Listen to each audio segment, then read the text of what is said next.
अब अगर आपके मेंसेस बहुत इरेगुलर हो गए हैं और बहुत ही हैवी ब्लीडिंग होती है, heavy bleeding in the sense कि 80 ml से ज़्यादा ब्लड आपको जा रहा है आपके मेंसेस के दिनों में, आप अल्ट्रासाउंड कराते हैं तो उसमें यूट्राइन फाइब्रॉइड्स आते हैं या पॉलिप्स आते हैं या एंडोमेट्रोसिस आता है या एडेनोमाइसिस आता है।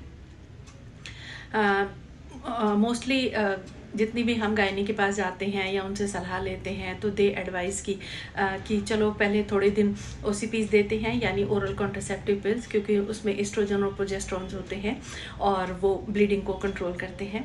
क्या होता है, जितने दिनों तक वो लेते हैं उतने दिनों तक वो ब्लीडिंग कंट्रोल रहती है और उसके बाद फिर से वो हैवी फ्लो आ जाता है और पेशेंट के एनीमिक होने का भी डर रहता है, क्योंकि उसका HB कम और कम ही होता चला जाता है।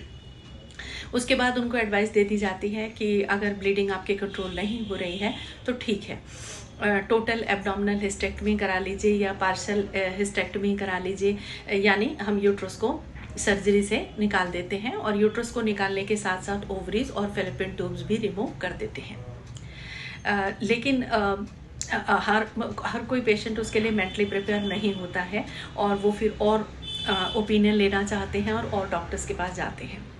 हमारे आयुर्वेद में बहुत सारी ऐसी अच्छी हर्ब्स हैं जो डॉक्टर्स की एडवाइस के बाद ही लेनी है और कितने अमाउंट में लेनी है ये भी आपको डॉक्टर्स ही बताएंगे।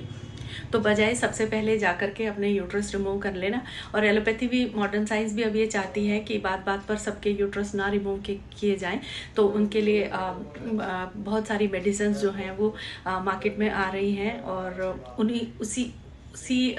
उसमें हमने एक सेमिनार अटेंड की जिसमें पूरा जोर इस बात पे था कि हम ये वाली मेडिसिन देंगे तो या तो पेशेंट के मेंसेस बिल्कुल बंद हो जाते हैं, दैट इज़ कॉल्ड एमेनोरिया, और उसके बहुत सारे फिर साइड इफ़ेक्ट्स भी हैं। हॉट फ्लैशेस भी होते हैं, एंजाइटी लेवल भी बढ़ते हैं, स्लीप जो है वो भी आपकी डिस्टर्ब होती है और बहुत कई सारे। और सबसे बड़ा जो ड्रॉबैक है वो ये कि एमेनोरिया हो जाता है, यानी मेंसेस आपके बिल्कुल बंद हो जाते हैं। सो हर एक एज में मेंसेस बंद नहीं किए जा सकते हैं, वो भी एक बड़ा इशू है।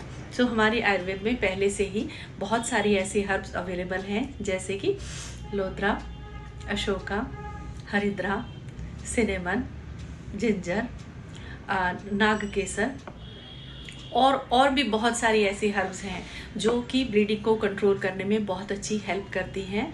यूट्राइन जो फाइब्रॉइड्स हैं उनके साइज़ को भी कम करने में हेल्प करती हैं, जैसे कि कृष्णार गूगल। तो बहुत ही हबड़ दबड़ में ना रहें, हमेशा डॉक्टर्स के ओपिनियन जो हैं वो डॉक्टर्स के अलग अलग डॉक्टर्स की ओपिनियन लें और जो सही है उसी डिसीजन के ऊपर जाएं।